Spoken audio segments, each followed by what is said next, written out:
Que a paz e uma bênção divina acompanhem o dia de todos que nos ouvem. Amém. É muito bom estar aqui de novo. Sim, e hoje nós vamos mergulhar num daqueles temas que realmente testam as fundações do que muita gente acredita. Ah, com certeza. É um território fascinante e cheio de debates intensos. Exato. Imagine o cenário: o mundo acadêmico inteiro olha para uma tradição de fé e diz que toda a crença sobre a origem do mundo não passa de um grande mito. Nossa, e a pressão para ceder a isso é gigantesca, né? Gigantesca. E aí fica a questão: a gente adapta essas crenças para caberem nos livros de ciência modernos? Ou bate o pé, dobra a aposta e declara que a própria ciência partiu de premissas filosóficas erradas? É o tipo de encruzilhada que define não só uma pessoa, mas toda uma linha de pensamento teológico. Bom, hoje a gente vai focar num autor que escolheu exatamente esse caminho de confronto direto.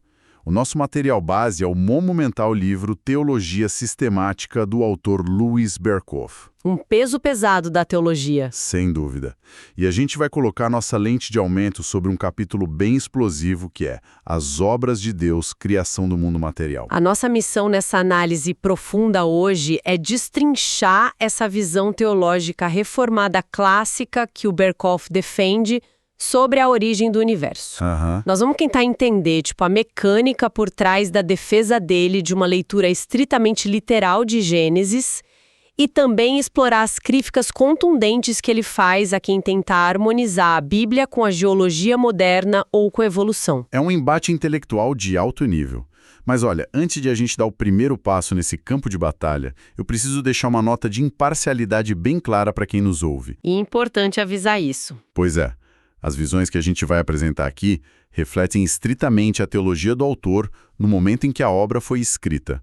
A gente está falando ali das décadas de 1930 e 1940. Exato. Nosso objetivo aqui não é tomar partido. De forma alguma. A gente não vai arbitrar quem está certo em debates científicos atuais. A ideia é mapear a lógica do Berkhof, entender os porquês e os comos, do jeitinho que ele apresentou. E para entender a arquitetura do pensamento dele, a primeira coisa que a gente precisa fazer é tirar um pouco a nossa lente moderna, sabe? E olhar para o contexto antigo. Faz sentido. Aquele relato de Gênesis não foi escrito num laboratório do século XX, né? Nem de longe. Ele nasceu no Oriente Médio Antigo, cercado por civilizações enormes que tinham as suas próprias explicações super vibrantes e, francamente, caóticas sobre o início de tudo. Sabe uma coisa que me chamou muita atenção lendo os materiais? O quê? O foco absoluto do texto de Berkhof no aspecto material. É como se Gênesis simplesmente ignorasse o mundo espiritual ali no começo. Não tem uma linha explicando a criação dos anjos ou as dimensões invisíveis. O interesse é puramente o pó, a água, a terra e a humanidade. E o autor deixa claro que essa omissão é 100% proposital. Sério? Sim. O argumento dele é que Gênesis nunca quis ser um manual de cosmologia filosófica completa de todo o universo visível e invisível. O texto foca quase obsessivamente no que a gente consegue ver. O mundo material é apresentado como o habitat preparado para a humanidade. É o palco. Nossa, isso me lembra muito uma analogia que me veio à cabeça estudando isso. Qual? Como se o autor de Gênesis fosse um diretor de teatro muito meticuloso. Imagina que logo antes da cortina abrir, esse diretor vai lá e apaga todas as luzes dos bastidores. Ah, gostei dessa imagem. Né? A gente não vê as cordas de sustentação, não vê a equipe técnica, não enxerga os anjos operando a maquinaria do cosmos. Ele pega aquele holofote gigante e joga direto para o centro do palco, que é a Terra. Porque é ali que o drama humano vai acontecer. Essa analogia do teatro explica perfeitamente a mecânica narrativa de Gênesis segundo Berkhof.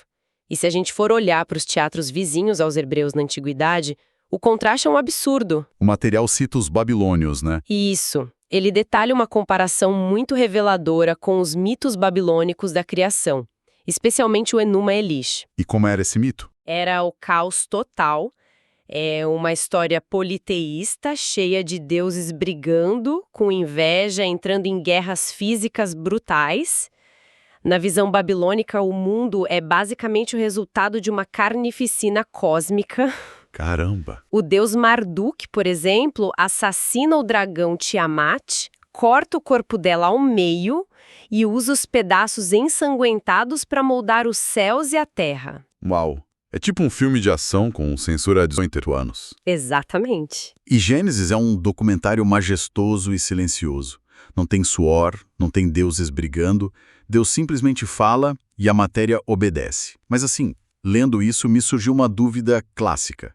Se tem semelhanças superficiais tipo causa inicial ou água, os hebreus não teriam simplesmente copiado o mito babilônico e dado uma limpada nele para ficar monoteísta? A alta crítica acadêmica adorava dizer isso, mas o Berkhoff rejeita essa ideia de cópia de forma muito categórica. Qual é a defesa dele? Filosófica muito forte o conceito de criação a partir do nada, o famoso ex nihilo. Ah, claro, o ex nihilo. Sim, porque criar do nada é uma ideia completamente alienígena para a mente humana natural. Pensa bem, a inteligência humana observa a natureza e vê que tudo é só transformado, sabe?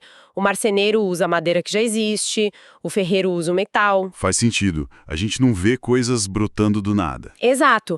A ideia de que a própria matéria, o tempo e o espaço surgiram do absoluto nada não é uma conclusão que alguém chega só olhando para uma árvore ou para o céu. Então, para o autor, isso só poderia vir de uma revelação externa.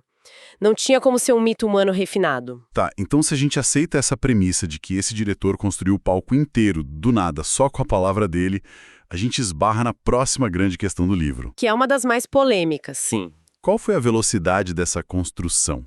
Entramos no campo de batalha dos dias de Gênesis. E aqui a tensão sobe bastante, porque o Berkhoff não faz concessões. A defesa dele é de que os 6 dias da criação foram dias literais mesmo.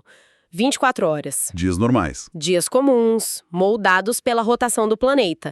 Ele não dá espaço para alegorias ou eras geológicas. Mas qual é o alicerce para bater o martelo assim, sabendo de todo o peso da ciência apontando para um universo antigo? O alicerce dele é, primeiramente, a gramática hebraica, a exegese do texto.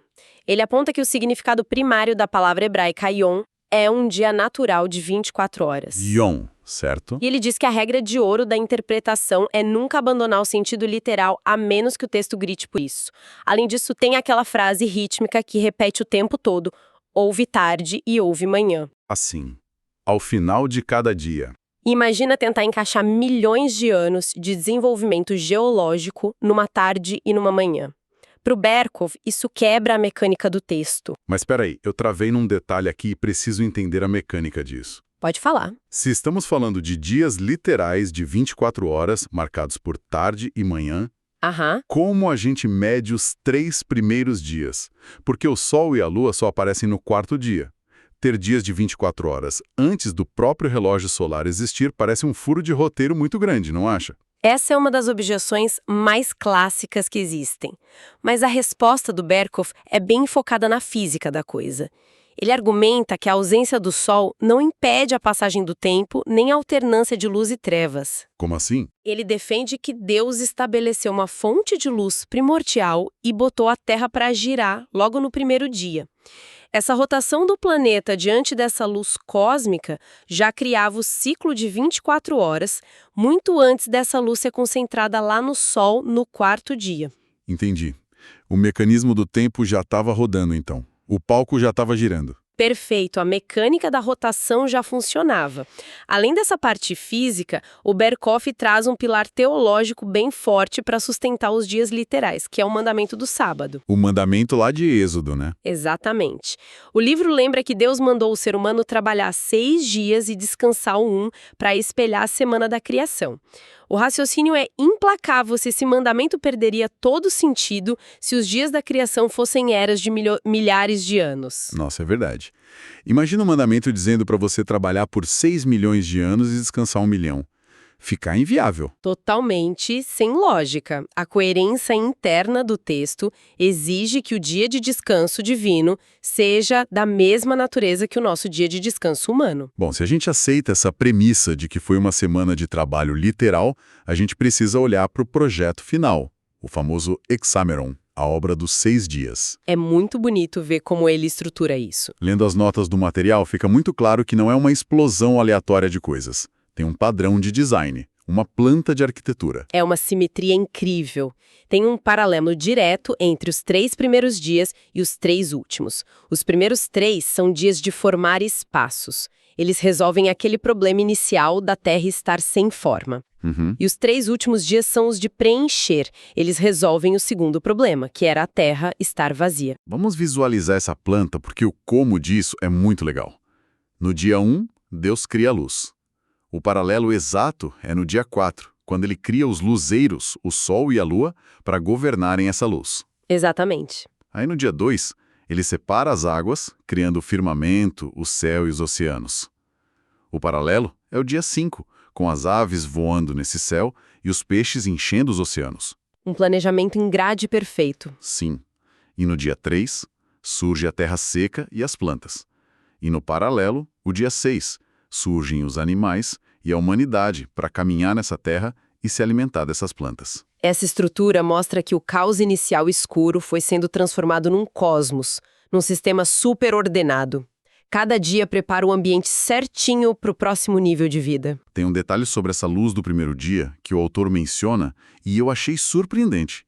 Ele diz que essa ideia de luz antes do sol costumava ser piada nos círculos céticos antigamente. Assim, era um alvo fácil. Mas ele argumenta que a própria física moderna acabou vindicando essa ordem de Gênesis, porque a ciência provou que a luz é onda, é elétron vibrando, é uma energia independente do Sol.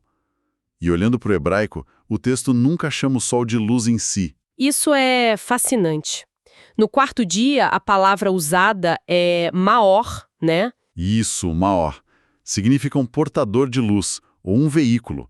O Sol não é o criador da luz. É um concentrador de uma energia que já estava lá. É o tipo de detalhe que reforça a confiança do autor na precisão extrema do texto bíblico. E toda essa progressão arquitetônica caminha para o grande clímax no dia 6. A criação humana. Sim, o ser humano feito à imagem e semelhança do Criador. O homem não é um acidente biológico de última hora. Ele é a coroa da estrutura material, colocado ali para refletir o caráter divino. E aí a crítica acadêmica entra com tudo. Pois é, muitos críticos dizem que o capítulo 2 é um segundo relato da criação, totalmente contraditório. A cronologia parece toda embaralhada, tem terra seca, mas não tem planta, o homem aparece antes dos animais. Como que um defensor da inerrância da Bíblia resolve esse caos na linha do tempo? A solução do Berkhof não é tentar forçar as duas cronologias a se encaixarem. Ele diz que ler o capítulo 2 como um segundo relato de criação é um erro de categoria literária. Como assim? Gênesis 2 é estruturado em torno de uma palavra hebraica muito específica, que é toledos. Toledos. O que isso quer dizer na prática? Se traduz como a história das gerações, ou aquilo que se segue a partir de. A literatura antiga usava muito a recapitulação. Você conta a grande história universal e depois volta no tempo para focar só no detalhe que importa para o seu clímax. Ah, então ele reorganiza a história. Isso. O propósito do capítulo 2 não é dar uma cronologia do universo, é um foco temático na história do homem. Ele ignora a linha do tempo e só prepara o cenário moral do Jardim do Éden. Faz muito sentido. É como se o capítulo 1 fosse uma visão de satélite mostrando o mapa do continente. E o capítulo 2 é quando a câmera dá um zoom agressivo, foca no protagonista e borra todo o fundo para arrumar o cenário só para o que importa na história dele. Exatamente. Essa mudança de lente resolve o problema literário interno, mas a crise verdadeira que a obra aborda não vem da literatura, vem de fora. A ciência. Sim. Com essa interpretação rígida de dias literais, ocorre uma colisão frontal com a geologia e a biologia evolutiva. Porque a ciência estava contando uma história de bilhões de anos, de morte e fósseis. O que nos leva às famosas teorias de harmonização. Porque no fim do século XIX e começo do XX, a teologia sofreu uma pressão gigante para se adaptar. E surgiu aquela teoria da restituição, a teoria do intervalo. Uma tentativa de saída de emergência. E literalmente. A teoria dizia que, entre o versículo 1 e o versículo 2 de Gênesis, teve um cataclismo cósmico. Um intervalo de milhões de anos, o mundo angélico teria caído, Satanás destruiu a terra primordial e os dinossauros ficaram soterrados ali antes da recriação em 6 dias. Servia como uma válvula de escape para muita gente acomodar a ciência sem mexer nos 6 dias de 24 horas. E o que o Berkhof acha disso? Ele rejeita completamente, de novo, baseado na gramática, O argumento é que o texto hebraico não diz que a Terra se tornou sem forma e vazia por causa de uma guerra espacial. O verbo no original indica um estado contínuo. A Terra era sem forma e vazia. Era a condição inicial dela, então. Sim, um material bruto de construção, não as ruínas de um apocalipse. Bom, fechada essa porta de emergência para os milhões de anos, a artilharia dele se volta contra a geologia. É fascinante ver ele atacando a premissa dos processos naturais lentos da geologia uniformitária. O foco desse ataque é na mecânica de como os geólogos datavam as camadas da Terra. O Berkhoff denuncia um raciocínio circular enorme envolvendo os fósseis. Como funciona esse raciocínio circular na visão dele? Perguntava como eles sabiam a idade daquele fóssil, a resposta era que a idade vinha da rocha onde ele estava. A rocha data o fóssil e o fóssil data a rocha. Exatamente. Ele critica a epistemologia da ciência da época, mostrando que tinha pressuposições não comprovadas segurando o sistema. Essa crítica abre caminho para o embate final do capítulo, que é o mais profundo.